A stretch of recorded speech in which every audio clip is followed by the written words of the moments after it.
welcome to another edition of Exploring the Adirondacks with Colton Clement. Today we're at High Falls Gorge in Wilmington, New York. The president, Catherine Rice, is going to show us around the place. Let's go check it out. So this is the west branch of the Ausable River. It's famous for fly fishing. It's got brown, speckled, and rainbow trout in it. DEC, New York State Department of Environmental Conservation, does stock it sometimes. There's a lot of native species in it as well. So this is an anorthosite boulder. Anorthosite is the same rock that's up on the moon. The moon is made of anorthosite as well. It's the base rock to the Adirondack Mountains. It also has these scratches right here because when the Wisconsin ice glacier covered this area, as it receded, it actually scratched this boulder as it went by. So these are marks of icebergs receding in the Ice Age, dating all the way back to then. I see there's a big boulder over there. What can you tell me about that? Sure. Well, that was the site of the original entrance to High Falls Gorge way back in the 1890s when they had horse and carriages and ladies were in long gowns. They had a swinging rope bridge with a building on that side, and then the bridge would bring you over to a foundation here where there was a building, and they used to bring people in horse and carriages. They used to serve pancakes, homemade pancakes with the locally harvested maple syrup. When did it originally open up? In the 1890s, we're not exactly sure what the date was. There's no real definitive record. From the 1890s, they had several different wars, and the fact that the structures were all built with wood, that they weren't always open until 1961, where they built the entrance building that you came into today, and they put the steel structures in. Then it was continuously open from 1961 to today. This is a very well-traveled corridor between Lake Placid and the Adirondack Mountains. So they opened it so that people could get in safely to see it, and that's what we provide today, is a lot of safety and to see waterfalls that you wouldn't otherwise be able to access. So I realize this walk is fairly easy. Yes, it is. We have designed it to make sure that it's actually wheelchair accessible. In the first part, we get you right down to the center of the gorge without any stairs. We've designed an easy path, and we have a nice gravel surface. Makes it very easy for wheelchairs to get right to the center of the gorge. So families can enjoy it irregardless of their ability to walk. Over 1 million gallons of water flow through High Falls Gorge in a day. That's amazing. It is. It could be quite a lot of water. So is this what it's like on a normal day here? Now it's a little high today, but at times when we've had floods, if you turn around and look behind you, you see how there's two separate waterfalls?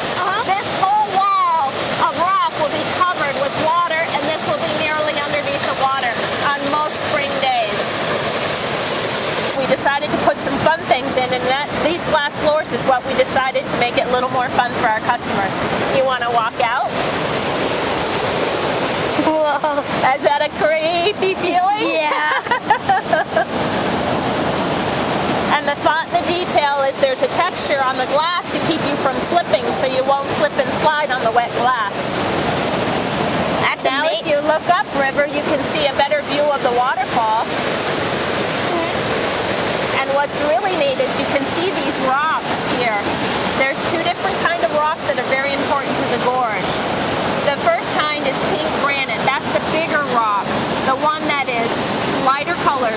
Then in between it, you see these bands of gray basalt that are just a kind of gray and smaller band of rock. What basically happened is those kinds of rock were layered on the crust of the earth. First the pink granite, and then the gray basalt came in between it, and it was layered like a cake, one after the other, okay? Plate tectonics is a term that's in geology. It means one plate of earth shifts down and another plate of earth shifts up.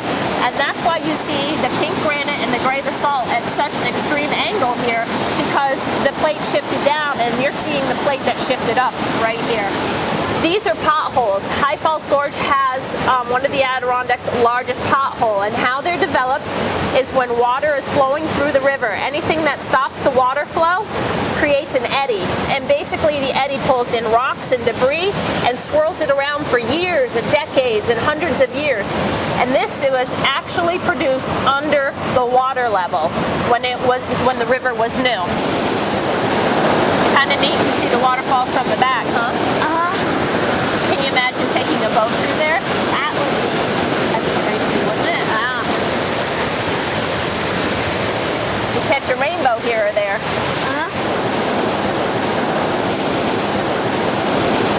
So what do you think of my tree? That is a cool tree. Yeah, you see the root structures? You see how the roots spread way out? That's how hard this tree is working to survive. Its root structures spread way out in order to grab any soil and nutrient it can and to hold itself to the side of the rock.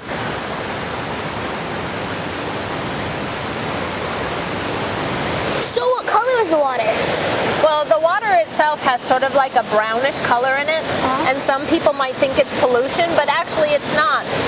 The river has iron ore in the bed of it, so it picks up that mineral as the water is flowing through, and then as you can see by the waterfalls, it's aerated as it flows through the water and creates this natural foam. And then it also picks up any leaf debris and any debris off the trees, and those minerals get ground up in the waterfalls as well, and it creates that kind of brown color to the water. It's all natural. This is, of course, our best view because it lines up all 4 waterfalls for you if you come a little bit this way. There's a very narrow part where it lines up all 4 waterfalls for you. That's cool.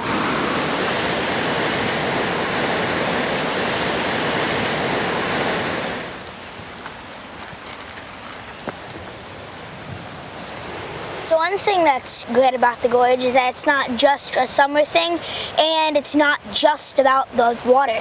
It is. It has, with the snowshoeing, it has really rounded out the winter, and getting down to see the waterfalls in the wintertime actually gives you 2 separate experiences. And I didn't tell you, but we actually put a campfire marshmallow roasting out every weekend in the wintertime, so people can enjoy that. And the admission price includes a hot chocolate, coffee, and tea when you come out. So we really try to round out the winter experience to entice more people to come. It's really important that a place like this gets maintained, isn't it? Yes, it is. If we were not here to keep it secure, to keep it clean, and to get the access by the steel bridges and the walkways, there would be no getting in to see these waterfalls. The ledges are too high and the terrain is too treacherous for an average person to be able to get in there. So High Falls Gorge really provides safe access, and that's what the admission income is really to cover, is the access and to see the waterfalls. It's definitely worth it. Thank you. I'm glad you liked it. High Falls Gorge sure is a great place. I look forward to coming back real soon. Thanks for watching Exploring the Adirondacks with Colton Clement. See you next time.